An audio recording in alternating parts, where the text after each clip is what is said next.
Oi gente, tudo bem? Eu sou o Alex do blog umcaholic.com e hoje eu tô aqui pra gravar a primeira parte do nosso diário de leitura de Jardins da Lua do Steven Erikson.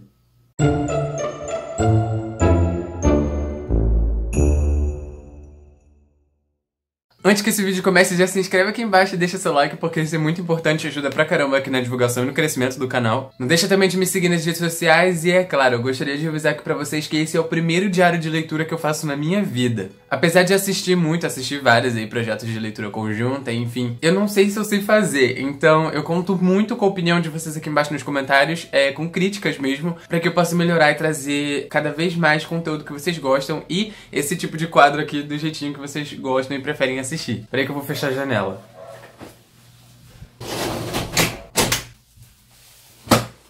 Fechei. Enfim, antes da gente começar esse vídeo, eu tenho só mais uma coisa pra mostrar pra vocês. Olhem só o que chegou aqui. Esse daqui é nada mais nada menos do que o segundo volume do livro Malazana dos Caídos. Então, a gente tá lendo Jardins da Lua e o segundo volume acabou de chegar aqui pra mim. Ele foi publicado aí esse mês, o mês passado, no caso, finalzinho de abril. E cá está a minha cópia aí, Os Portais da Casa dos Mortos. Esse livro tá bem grande, como vocês podem ver. A diferença de tamanho dos dois é gritante. Mas enfim, espero que ele seja tão bom quanto o primeiro está sendo. E essa é a última coisa, eu juro. Se você aí não sabe do que eu tô falando, caiu de paraquedas nesse vídeo, dá uma olhada aqui nos cards pra você conhecer o projeto, saber que livro é esse e quem sabe aí não se interessar e vir ler comigo também. Mas enfim, gente, como eu falei nesse vídeo de introdução, vocês sabem que eu já tinha lido até a página 200 do Jardins da Lua, então eu já tinha uma noção assim mais ou menos do caminho que a história ia tomar, do rumo que a história ia tomar definitivamente. E que também eu fiz várias marcações, que eu sou viciado em post-it, eu já tinha feito várias marcações. Hoje, então, a gente vai comentar, a gente vai discutir todo o livro 1 daqui de Jardins da Lua, que se chama Pale, que é o nome da cidade, a gente descobriu. E olhem só a quantidade de marcação que eu fiz aqui, gente. E além de ter marcado com post-it, eu também tomei a liberdade pra escrever no meu livro, então ele tá todo rabiscado. E além das coisas que eu escrevi aqui, eu também fiz uma série de anotações aqui, não sei se tá dando pra ver, de tópicos que eu acho interessantes da gente comentar, enfim, da gente ir discutindo e conversando aqui embaixo nos comentários. E alguns de vocês me perguntaram nos stories do Instagram ao longo aí de toda essa semana, desde que saiu o primeiro vídeo do projeto, o que são esses post-its aqui em cima. Eu fiz a divisão, então, cada começo de livro tem um post-itzinho amarelo aqui em cima, e o rosa, não sei se tá dando pra vocês verem, é aonde eu preciso chegar ainda aquele dia, e o amarelo naquela semana. Mas enfim, gente, vamos lá, vamos ver aqui por onde vamos começar. Então, gente, o livro começa com um prefácio maravilhoso, escrito em 2007 pelo próprio autor, quase 10 anos depois da primeira publicação do livro. E aqui ele vai contar um pouco pra gente da história de como foi criar esse universo e tudo mais. Vai contar mesmo da experiência de escrita, do processo de escrita dele, desse primeiro livro aqui. Eu não tenho tanto que comentar sobre esse prefácio, mas eu separei aqui um pedacinho que eu quero muito ler e compartilhar com vocês. Como eu já tinha dito no vídeo de introdução do projeto, esse é um livro muito difícil de ser lido. Ele é um livro que não subestima a gente quanto leitor, é um livro que faz a gente correr atrás, é um livro que pra você ler, entender e gostar, você tem que realmente pesquisar, enfim, discutir, conversar sobre ele. Não é um livro que vai te dar tudo de mão beijada, que vai mastigar tudo pra você e vai te entregar ali tudo certinho, sabe? É um tipo de livro que você tem que ter paciência, muita paciência pra poder ler e gostar mesmo. E o engraçado foi que eu comentei isso com vocês e o autor falou sobre isso aqui no prefácio. Eu até separei um trechinho aqui pra vocês. Durante o processo de escrita dos Jardins, logo descobri que o passado seria um problema, independentemente do quanto eu recuasse no tempo. Percebi que deixaria meus leitores perdidos se não lhes desse informações aos pouquinhos, algo que me recusava a fazer, pois já tinha reclamado o suficiente de épicos que nos tratavam como idiotas. Se não simplificasse, se não entrasse nos trilhos já muito percorridos do que acontecera. Não só os leitores, mas também os editores, publishers, agentes. Porém, como leitor, como fã, nunca me importei em ficar perdido, pelo menos por um tempinho, às vezes até por um tempão. Se outros elementos me levavam adiante, tudo bem. Lembre que eu venerava o dramaturgo Dennis Potter. Era também fã de Os Nomes, do John DeLillo, de O Pêndulo de Foucault, do Umberto Eco. O leitor que eu imaginava era capaz e estava disposto a carregar aquele peso a mais. As perguntas ainda sem resposta, os mistérios, as alianças incertas. Na verdade, é assim que funciona. Existem as pessoas que desistem em algum ponto do primeiro terço de Jardins da Lua e as que continuam até hoje a acompanhar a série por volumes e mais volumes. Eu não sei vocês aí, mas eu achei isso aqui genial. E sinceramente, gente, eu acho que é exatamente isso. A gente tá aqui na página 150 e eu não tenho mais a mínima intenção de largar isso aqui porque é muito bom. Logo depois disso começa o prólogo, então a gente vai ter Ganos Paran, eu não sei como vocês chamam, vamos chamar aqui de Ganos Paran. Ou de Ganos Paran. Ganos Paran acho que fica mais legal. Na verdade o nome dele todo é Ganos Stavro Paran. Aqui a gente vai ter a história desse menininho, que ele tá ali perto da Grimpa do Escárnio, e a gente vai conhecer um pouco, assim, a gente vai ter uma baita de uma introdução do atual estado do Império Malazano. A gente vai descobrir aqui que agora quem tem comando ali, quem tem a posse do Império é uma mulher chamada Lazin. E o que eu achei muito legal é que, tipo assim, ela deu uma espécie de golpe no Imperador. Me corrigindo se eu estiver errado, tá, gente? Como eu falei, eu não tô entendendo direito esse livro. Então a gente vai conversar, a gente vai se corrigir aqui nos comentários. Uma mulher, tipo, ela deu um golpe de estado, sabe? E eu achei isso sensacional. Até porque, mano, agora ela é a imperatriz do Império Imenso, sabe? Eu acho isso muito, muito, muito legal. Uma coisa que eu achei muito legal de comentar aqui é que ela é loira e ela tem pele azul. Essa questão de pele azul, eu acho muito, muito, muito legal. Eu espero que você seja um pouco mais explicado. É porque o Steven Erikson, ele tá fugindo daqueles padrões de livros de fantasia que vão te apresentar uma sociedade com base em elfos, em vampiros e todas essas coisas. Aqui a gente vai ter raças diferentes, sabe? E aqui ao longo, sabe, das 650 primeiras páginas que a gente já leu, a gente já tem uma amostra, assim, do que são essas coisas. Outra coisa que eu não ligava muito e que me ajudou muito agora nessa segunda leitura são as datas, no caso, que ficam aqui. Estão vendo? Essas datas aqui, elas ajudam bastante, então prestem atenção, tá? Vai anotando, tenta memorizar enquanto você tá lendo o capítulo em que ano se passa, porque assim você pode ter uma ideia aí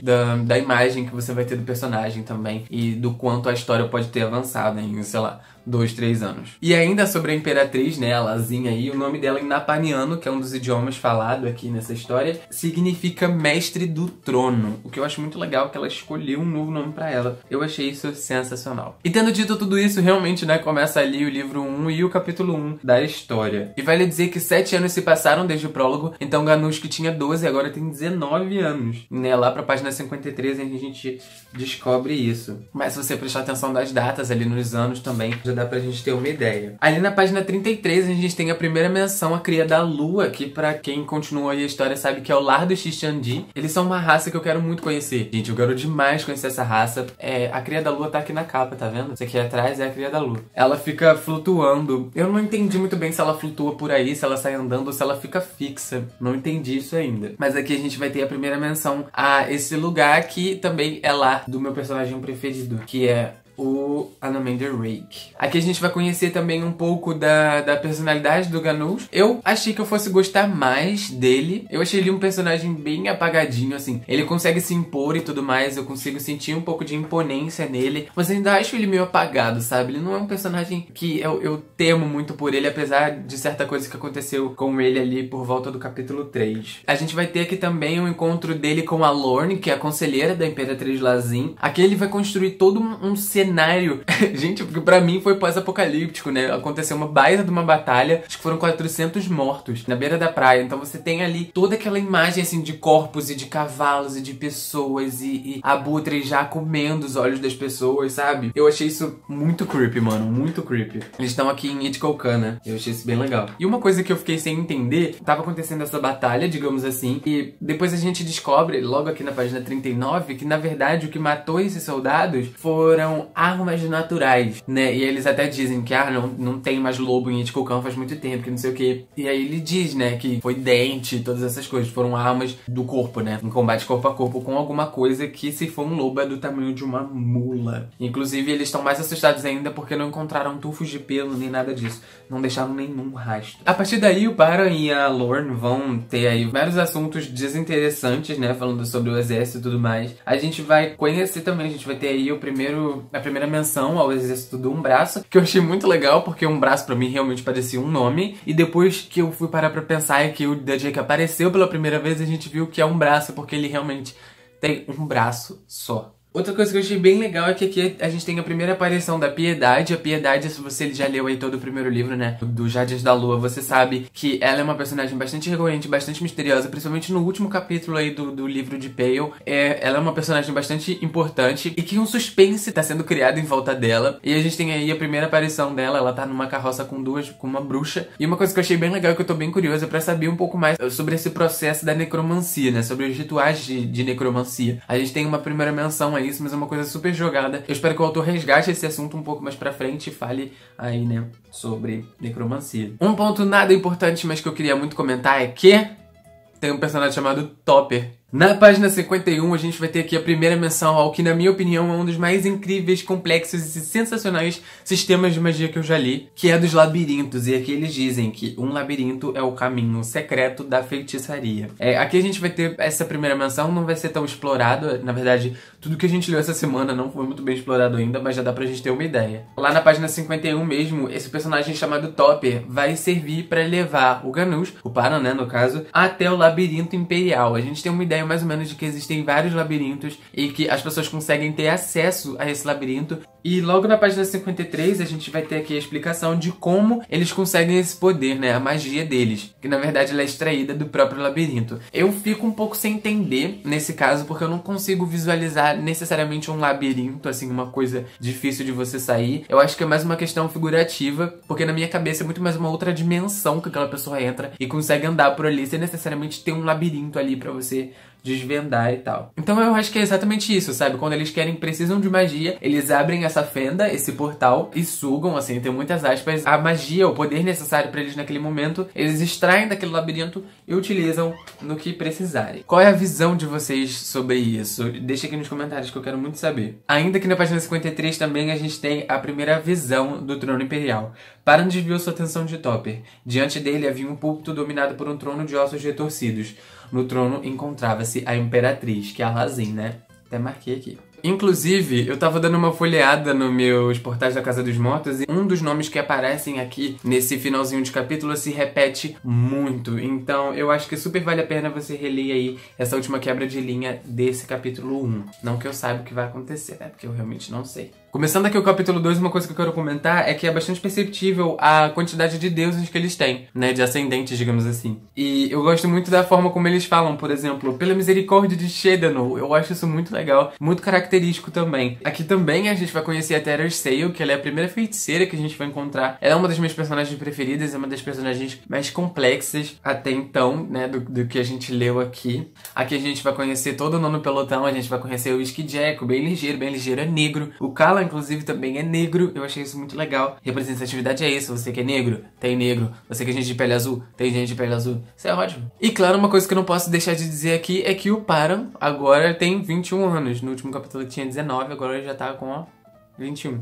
Então, gente, vocês podem estar notando agora alguma diferença na iluminação ou no ângulo, é porque eu tive que buscar as crianças na escola, então isso aqui é mais tarde no mesmo dia. Enfim, vamos ver aqui de onde a gente parou. Uma coisa muito interessante que o autor faz nesse capítulo é que ele vai começar a contar pra gente a história da Terrarsale do final, ali do presente, depois ele vai voltar pro passado e depois ele vai seguir pro presente de novo. Eu achei isso bem legal. É uma coisa que não tinha acontecido ainda, né, dele fazer uma pausa pra explicar as coisas definitivamente. Aqui a gente vai conhecer então a Terrarsale, que é essa feiticeira. No momento que a gente conhece ela, ela tá mais ou menos ali no fim de uma guerra, de uma batalha. Não no fim da guerra, né? No fim de uma batalha. E ela tá ali meio que vendo um amigo dela cortado pela metade. Isso ali foi bem chocante pra mim, né? Foi bem difícil, foi bem... Eu realmente não tava esperando, no caso. E aí, quando aconteceu, eu fiquei meio chocado, sim. E aí depois o que acontece é que ele retrocede um pouco no tempo pra poder contar pra gente a história de como aquilo aconteceu, né? Ele vai mostrar ali pra gente no esquadrão, o relacionamento entre ela, o Skidjack, entre o bem ligeiro,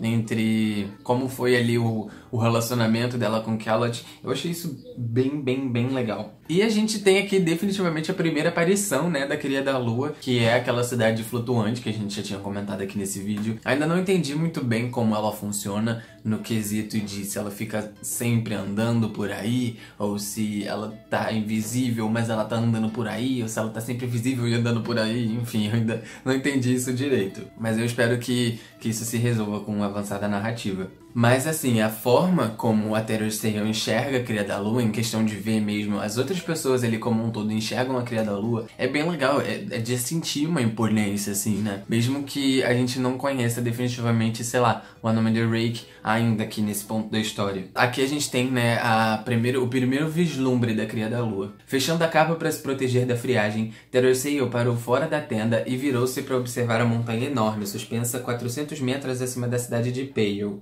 esquadrinhou a face desgastada da cria da lua, seu nome desde que a feiticeira conseguia se lembrar. Irregular como um dente cariado, a fortaleza de basalto era o lar do inimigo mais poderoso que o Império Malazano já enfrentara.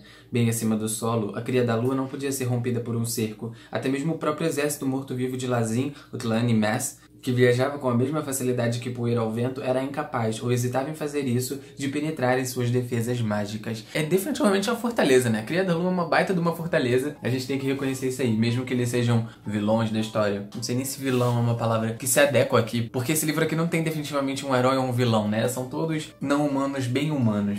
Isso fez algum sentido? Provavelmente não. Aqui a gente também vai ter a introdução ao Calandan Brood, né? Que a gente descobre que é um dos líderes do exército inimigo. E também nesse capítulo, aqui na página 66, a gente vai ter a descrição do que são os queimadores de pontes. Aqui também a gente já vai tomar ódio do Alto Mago, que é o Tayskren. O Tayskren, ele é uma figura bastante esquisita pra mim. Ele é uma figura bastante misteriosa. Eu quero muito saber como o autor vai desenrolar isso. Eu queria muito ver mais do relacionamento entre eles dois, sabe? Entre a Terorseia e o Tayskren, mas não no presente. Eu queria ver no passado. Eu queria saber mais como foi até chegar aquele ponto ali. Eu queria ver aquelas alianças sendo formadas. Eu sinto a Terorseia meio que com remorso, sabe? Como se em algum momento ela tivesse sido realmente amiga do Tayskren. Não que isso tenha sido dito ou que tenha aparentado, enfim, mas eu senti um pouco disso. A gente tem também aqui a primeira aparição do Hairlock. Eu adorei, eu achei muito, muito, muito legal a forma como ele aparece. A Terorseia entra na tenda onde tá ali algumas pessoas que, enfim, que vão se encontrar com eles antes da batalha. E aí ela senta numa cadeira e do lado aparece só uma fileira de dente sorrindo. E aí depois vai aparecendo o restante dele. Eu achei isso muito legal, achei muito, muito, muito maneiro mesmo. A gente vai ter aqui também a primeira explicação do que são os Tishtandi. Eu li alguns artigos na internet pra tentar entender um pouco mais sobre os Tishtandi e o que eu vi é que eles são mais ou menos os elfos do Tolkien. Não em questão de aparência, porque eles são bem diferentes, mas em questão de linhagem mesmo, sabe? Eles são uns seres, assim, que eles têm uma longa, imensa linhagem, que eles têm de várias formas, assim como os elfos do Tolkien mesmo têm, sabe? Enfim, não sei se tá dando pra entender o comparativo, mas é mais ou menos isso. Você tem os Tishtandi, os Tishandur, enfim. E logo depois, na página 77, a gente já tem mais exaltação do Anomander. Anomander Rake, o senhor dos Tishtandi, que são as almas da noite sem estrelas. Rake, a juba do caos. É ele o senhor da lua, e você está opondo a ele 4 altos magos e um único quadro. Eu tô apaixonado por esse cara, eu quero muito ver mais dele. Aqui a gente já tem uma aparição dele ali naquele primeiro ataque do cerco, mas eu quero ver mais. Aquilo ali não foi bastante. Que eu espero muito que em algum ponto desse livro a gente tenha ponto de vista dele, ou se não ponto de vista dele, dentro da cria da lua. Quero saber como funciona, como é aquela sociedade, como eles se dividem. Quero saber também a hierarquia de lá, eu quero muito saber como é o estilo de vida. Tô muito curioso com a cria da lua, gente. Olha só isso aqui, cara, não dá. Tô muito curioso mesmo. E na página 83 a gente vai ter definitivamente aí uma explicação sobre a absorção de magia do labirinto. Não sei se tá focando, mas enfim. Eu tô achando muito legal, tô achando muito maneiro. Eu acho que essas são as coisas que eu mais falei nesse vídeo inteiro, né? Eu vou começar a deixar os números de página pra que vocês, caso queiram reler, caso seja importante, mas pro futuro a gente releia e ter esse vídeo aqui como guia. Na página 91 a gente tem o Hairlock acordando como marionete. Eu achei genial, achei muito legal. Eu não sei vocês, mas enquanto eu leio, assim que eu vejo o primeiro nome de um personagem, eu corro aqui, né, pra folha de guarda pra poder, enfim, procurar ali a imagem do personagem. E o Hairlock tá com aquela cara de boneco, né? Eu não tinha entendido, mas agora tudo faz sentido, né? O bichinho virou uma marionete. E mesmo transformado em marionete, ele continua tendo acesso ao labirinto dele. É outra coisa que eu não consigo visualizar, mas que enfim. Na página 92 a gente tem uma coisa que eu gostei e muito, que é a Terorseia lendo o baralho. Isso vai acontecer mais uma ou duas vezes ainda nesse primeiro livro aqui de Pale, né? E todas as vezes eu achei muito legal. Eu senti muito uma aura de misticismo. Eu senti muito isso dessas 3 vezes que apareceram nesse primeiro livro, sabe? A forma como o baralho parece ser disposto todo com um propósito na mesa, o nome das cartas, as cartas, ela lendo. Enfim, eu achei muito legal. Na página 93 a gente vai ter a primeira menção ao Open, que aí a gente já leu esse primeiro livro aqui de Pale, e eles vão aparecer mais um pouco lá pra frente, que eu achei muito legal. E também tem essa coisa da moeda, que o tempo inteiro vai ficar voltando a se repetir na história. Da moeda girando, o som da moeda caindo. E é exatamente assim que acaba o capítulo então, né? Com o som da moeda de prata girando. E assim então começa o capítulo 3, um capítulo muito controverso. A gente vai conversar sobre isso. Que já começa com ele num barco. Eu achei muito legal, porque eu não sei porque eu tava sentindo falta de barco aqui nessa história, porque a gente já viajou o mundo inteiro, assim, basicamente, o continente inteiro, mas ainda não tinha essa coisa de barco. Então, eu gostei muito. Aqui a gente vai ter também a aparição do Topper, que é top. Na página 99 vai aparecer a primeira criatura diferentona, criada por esses caras, né, pelo Ian C. Hasselman e pelo Steven Erikson, que é um Crawl. Eu não sei falar, mas vai estar escrito aqui, eu vou chamar de Crawl. Enfim, Crawl.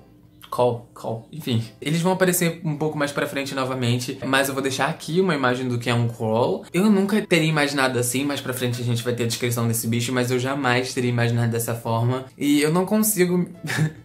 Desculpa, Steven Erikson, mas eu não consigo ver um monte de marmanjo montado de um bicho desse voando aí pelo céu, gente. Não dá. Ele vai explicar aqui, então, que esses Crawls, eles são muito utilizados pelos Morantianos, né, os Morantianos negros. Esses Morantianos, eles são provenientes da Floresta das Nuvens, que fica ali pertinho de Pale, vocês estão vendo aí no mapa. É bem pertinho mesmo, e faz sentido até o fato deles irem pra lá montados nesses Crawls, se você for pensar que eles são muito utilizados pelos Morantianos e que a Floresta das Nuvens ficou do lado de Pale. Aqui também a gente vai ter a primeira aparição do Callum, lá na página 103, que eu acredito que vai se tornar um dos protagonistas desse livro. Eu não sei porquê, mas eu tô com esse pressentimento. Vai dizer que ele é negro, eu já falei isso nesse vídeo, mas eu vou falar de novo. Eu gosto muito de ver personagens negros nas histórias. O violinista eu acho ele bem legal. Também ele é meio sinistro, né? Ele fica andando assim. Eu imagino ele falando sozinho, sabe? Com um stick assim no olho. Aqui a gente vai ter o T-Screen querendo leitura, mais uma vez, igual eu falei anteriormente. Mais uma leitura do baralho. Depois ficou um bom tempo sem acontecer coisas realmente relevantes pra história, na minha opinião. E aí eu não fiz nenhuma marcação. Mas lá pra página 120, assim, no finalzinho do capítulo, o Paran é esfaqueado. Eu fiquei em choque. Eu fiquei sem saber o que fazer quando ele foi esfaqueado. Começa aqui na página 120, tá? Pra quem quiser dar uma relida aí também. Eu fiquei em choque, porque eu realmente achei que ele tinha morrido, mas depois eu falei, não é possível. Mas aí não, ele não morreu. Gente, eu fiquei muito assustado. No momento que ele foi esfaqueado, ele ouve vozes. Na minha cabeça era Open. O que vocês acharam? Eu achei que eram os gêmeos lá, os deuses, o deus gêmeo, mas não era. Então... não era. Começando aqui o capítulo 4, a gente já tem um Harlock desaparecido, ele já não tá mais com o pessoal, ele agora tá andando por aí nos labirintos. Na página 125, pra variar, a gente vai ter a Teresa dizendo que não confia no Harlock, o que é um susto pra mim, porque eu achei que eles eram amigos. Talvez eu tenha perdido alguma coisa aí no meio. Na página 127, a gente vai ter a aparição dos outros tipos de Tiste, né, que são os Tiste-Edur. Quero saber mais sobre ele. Eu não sei vocês, mas eu imagino os Tiste-Andi pretos, assim, com pele preta. Não é pele negra, assim, é pele preta, sabe? Preta. Eu imagino preto. E a última coisa que eu vou comentar com vocês aqui é justamente a aparição do Open perto lá, né, interagindo com o Paran. O que acontece? A gente vai ter aqui o Paran não morto. Ele não morreu necessariamente, porque quando você morre aqui nessa história, você atravessa o portão do Encapuzado, que é um desses deuses aí, né? Que ele é basicamente o senhor da Casa da Morte, ele é o deus da morte. E pra você morrer, você tem que atravessar esse portão. E o Paran, antes de atravessar esse portão, ele teve a sua travessia interrompida pelo Open. Então você tem ali os dois, no caso, os gêmeos e o Paran interagindo, e foi um diálogo muito legal, gostei muito. A gente já teve um pouco mais dessas explicações aí do porquê de deuses e tudo mais. E o Paran, ele vai desempenhar um papel muito importante nessa história. Talvez ele possa vir como protagonista, apesar de ter aqui na sinopse que ele é um protagonista. Eu não acredito que ele seja protagonista, mas ele pode ter um protagonismo um pouco maior aqui na história, porque, gente, não faz sentido você interromper a morte de uma pessoa, interromper a passagem de uma pessoa, se você não tem intenção de usá-la, né? Então, Open tá aí mexendo no destino, tá querendo mover umas peças aí, porque alguma coisa tá acontecendo ou está pra acontecer. A gente não sabe ainda. A gente tem também ali o arauto do próprio Encapuzado, que é uma espécie de espírito que fica alterando sua forma, assim, uma coisa bem louca. Eu até anotei aqui pra gente comentar sobre isso. Paran virou a cabeça e observou uma figura curvada e manca emergir do portão. Vestindo trapos, a figura se aproximou devagar. Paran sempre cerrou os olhos. Uma mulher velha, uma criança com baba no queixo, uma jovem deformada, um trel doente, definhado, um Tiste-Andi murcho. Eu imagino essa aparição mudando de corpo, assim, toda hora, e eu achei bem sinistro, porque na minha cabeça foi uma coisa extremamente visual. E uma coisa que não faz diferença nenhuma, mas que eu marquei ainda assim, na 135, a gente tem essa leitura falando: pela misericórdia de Shedenu.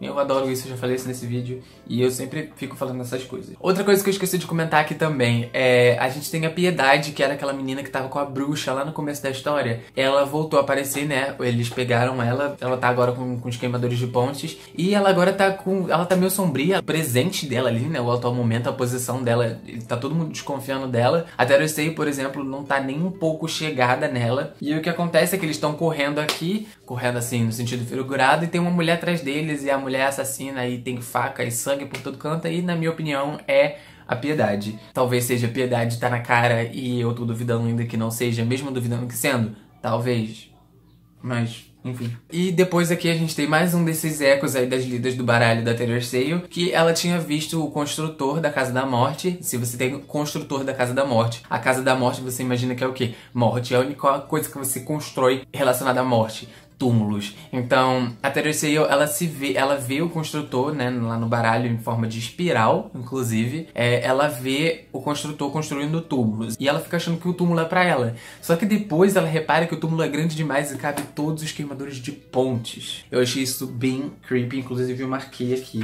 Porque eu tô com o sentimento de que vai todo mundo morrer. Ufa! Acho que era isso, acho que eu consegui passar todas as minhas impressões. Esse vídeo deve ter ficado enorme aqui no momento. Eu estou com 47 minutos de gravação. E se você tá vendo esse vídeo até aqui, se você assistiu esse vídeo até o final, por favor, me conta que você assistiu até o final. Comenta, sei lá, pão de queijo. Enfia pão de queijo no seu comentário, diz que tá comendo pão de queijo. Enfim, eu quero muito saber que vocês assistiram até o final. Eu não vou nem ficar enrolando, porque, enfim, eu fico meio nervoso de fazer um vídeo tão grande assim.